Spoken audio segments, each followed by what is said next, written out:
छतरी ले लो छतरी, बारिश के लिए छतरी, छतरी ले लो। भूरा कौवा बांस की लकड़ियों से अलग अलग प्रकार की चीजें बनाकर उन्हें जंगल में बेचता है। उसी से उसकी रोजी रोटी चलती है। जंगल में अभी बारिश का मौसम चल रहा है। उसी मौके पर भूरा बांस की लकड़ियों से छतरियाँ बनाकर उन्हें जंगल में बेच रहा है।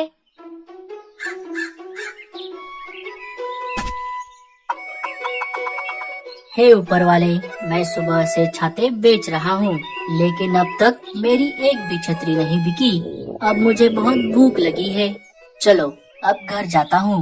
दोपहर हो गई है और खाना खाने का समय भी। रीमा मेरी राह देख रही होगी। खाना खाने के बाद मैं फिर से छतरियाँ बेचने के लिए जंगल में घूमूंगा। भूरा कौवा अपने घर की ओर निकल पड़ता है। थोड़ी देर उड़ने के बाद वो अपने घर आ जाता है। रीमा, मैं आ गया।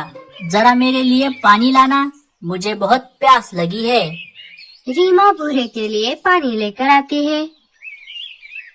आ गए आप। मैंने आपको जो चीज लाने को कहा था, क्या आप उसे लेकर आए हो? नहीं रीमा, मैं सुबह से जंगल में छाते बेच रहा हूँ। लेकिन अब तक एक भी छाता नहीं बिका। यही बोलने वाले थे ना आप, इसीलिए आप वो चीज नहीं लेकर आए। मुझे पहले से ही पता था कि ऐसा ही होगा।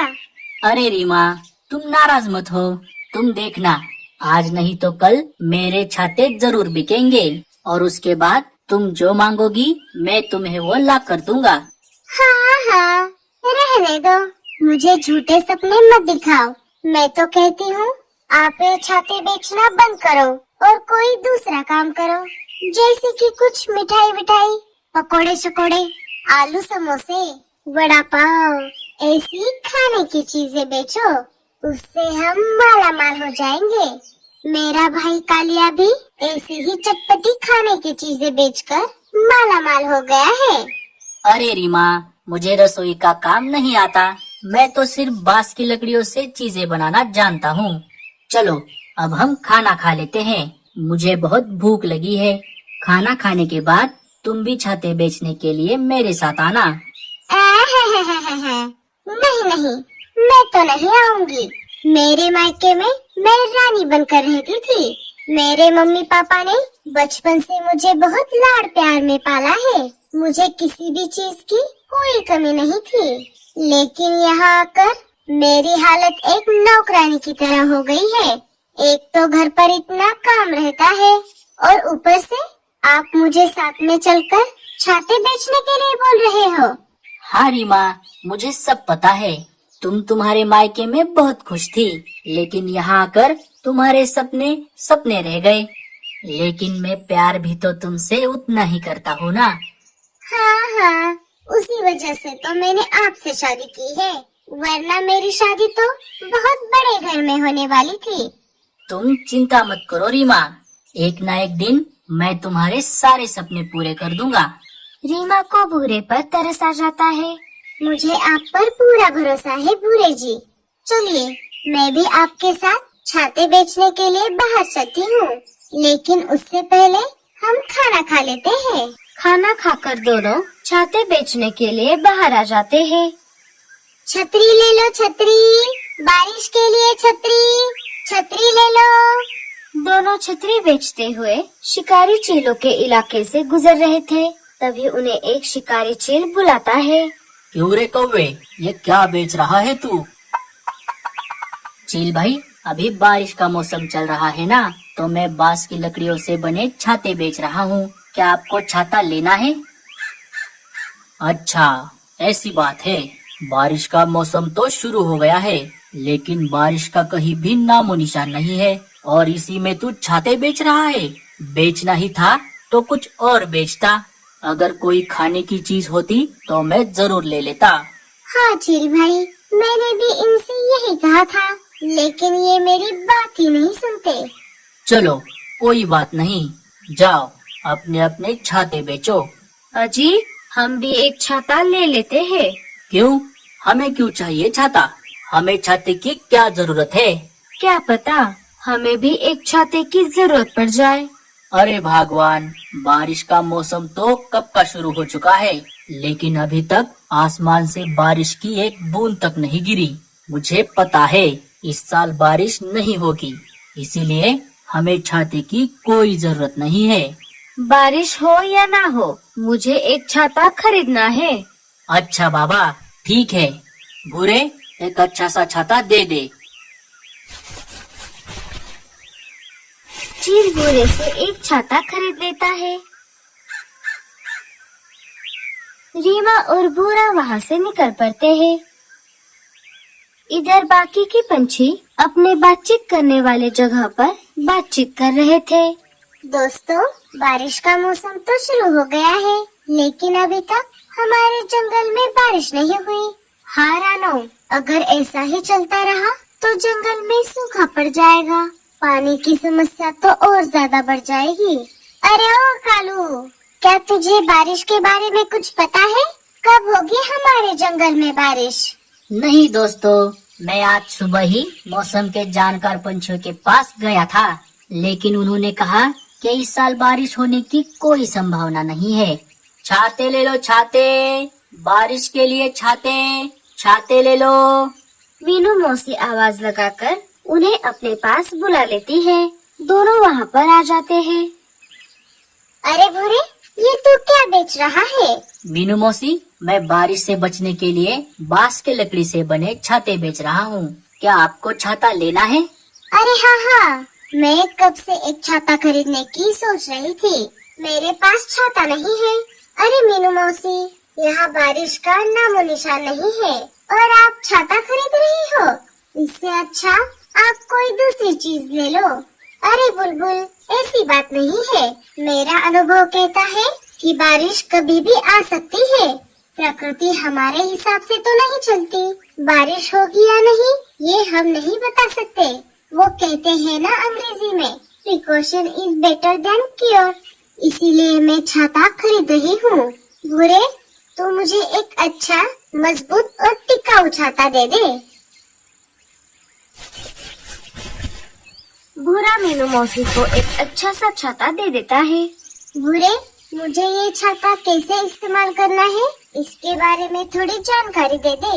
हाँ हाँ मीनू मौसी, इस छाते की सबसे अच्छी खूबी ये है कि आप इसे अपने हिसाब से छोटा या बड़ा कर सकती हो।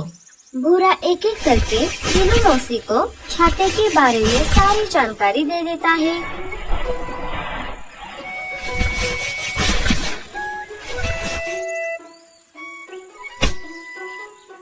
अरे वाह, ये तो बहुत अच्छी बात है। भूरे, तू बांस की लकड़ियों से चीजें बनाने में बहुत माहिर है। दोस्तों, आप में से किसी को छाता लेना है? हाँ हाँ रीमा, मुझे और रानो को छाता खरीदना है, लेकिन अभी हमारे पास पैसे नहीं है। हम जब घर जाएंगे तब पैसे लेकर तुम्हारे घर आकर छाते खरीद लेंगे।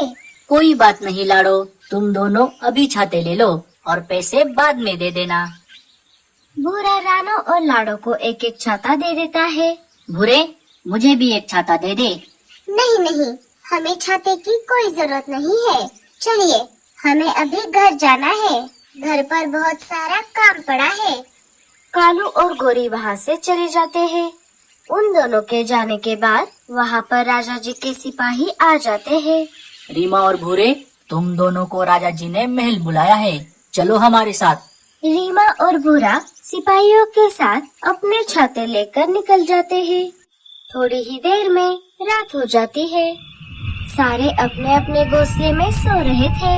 तभी आधी रात को तेज तूफान के साथ साथ आसमान में बादल गरजने लगते हैं। अरे बाप रे, लगता है बारिश होने वाली है। मुझे अकेले यहाँ पर डर लग रहा है। मैं एक काम करती हूँ, बच्चों को लेकर लाडो के पास चली जाती हूँ। रानो बच्चों को लेकर लाडो चिड़िया के पास आ जाती है।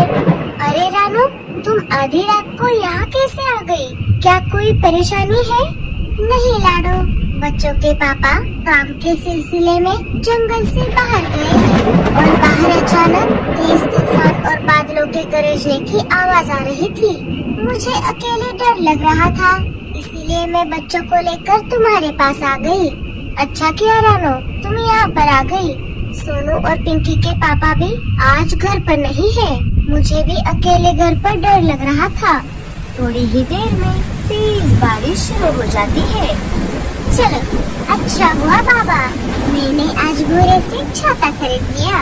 इस बारिश का कोई भरोसा नहीं है, ये कभी भी टपक जाती है। देखा गोरी, मैंने तुमसे कहा था हम एक छाता खरीद लेते हैं। अब देखो इतनी तेज बारिश हो रही है। अरे कुछ नहीं होता, ये इतनी सी बारिश हमारा कुछ नहीं बिगाड़ सकती। पूरी ऐसा बोल ही रही थी कि तभी तेज तूफान की वजह से उनके घोंसले की छत हवा में उड़ जाती है। अरे बाप रे, ये क्या हो गया? गोरी चलो यहाँ से, हमें किसी से मदद लेनी होगी। वो दोनों वहाँ से निकलकर मीनू मौसी के घर के बाहर आ जाते हैं। कालू घर का दरवाजा खटखटाता है। मीनू मौसी, दरवाजा खोलिए, मैं हूँ कालू। हम बारिश में भीग रहे हैं, हमारा घोंसला टूट गया है। अगर मैंने इन्हें अंदर ले लिया तो दूसरा घोंसला बनाने तक ये मेरे ही घर में रहेंगे। इससे अच्छा मैं सोने का नाटक करती हूँ। मीनू मौसी आंखें बंद करके जोर जोर से खर्राटों की आवाज निकालकर सोने का नाटक करती है। खर्राटों की आवाज घोंसले से बाहर आ रही थी। अरे इतने जोर से खर्राटे कौन मारता है? लगता है मीनू मौसी सो गई है, हमें कहीं और जाकर मदद मांगनी होगी। दोनों वहाँ से निकलकर लाड़ों के घोंसले के बाहर आ जाते हैं। घर में पानी न आए इसीलिए लाड़ों ने घर का दरवाजा लगा लिया था। रात भी काफी हो गई थी। लगता है लाड़ो भी अब सो गई है, उसका घोंसला भी छोटा है। चलो हम भूरे के पास चलते हैं। दोनों भूरे के घर के बाहर आ जाते हैं। अरे ये भूरा कहाँ चला गया?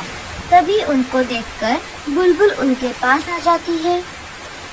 अरे बुलबुल, ये भूरा और रीमा कहाँ चले गए? कालू भैया, राजा जी ने उनके सारे छाते खरीद लिए और उन्हें रहने के लिए महल में एक कमरा भी दे दिया। मेरा घर भी तूफान की वजह से उड़ गया, इसीलिए मैं बाहर बैठी हूँ। चलो चलो, हमें किसी सुरक्षित जगह जाना होगा। सारे वहाँ से निकल पड़ते हैं। थोड़ी देर खोज करने के बाद उन्हें एक जगह खाली पड़ा हुआ टूटा फूटा घोंसला दिख जाता है। वो सब उस घोंसले में आ जाते हैं। उस घोंसले की छत से जगह जगह से पानी अंदर आ रहा था। तभी कालू को मीनू मौसी छाता लेकर जाती हुई दिखाई देती है। कालू उन्हें आवाज लगाता है, मीनू मौसी इधर आइए। मीनू मौसी वहाँ पर आ जाती है। अरे तुम सब यहाँ पर कैसे? पूरी सारी बात मीनू मौसी को बताती है। अगर हम देवर्षि से छाता खरीद लेते तो कितना अच्छा होता, हमें ऐसे बारिश में भीगना नहीं पड़ता। तभी मीनू मौसी के दिमाग की बत्ती जल जाती है। अरे हाँ, मुझे याद आ गया, भूरे ने कहा था ये छाता अपने हिसाब से छोटा या बड़ा हो सकता है। सारे मिलकर छाते को बड़ा कर देते हैं। उसे घोंसले के ऊपर छत की जगह लगा देते हैं। इससे बारिश के पानी से सारे बच जाते हैं। रात भर तेज बारिश चलती रही। भूरा और रीमा महल से निकलकर अपने दोस्तों से मिलने बाहर आ गए थे।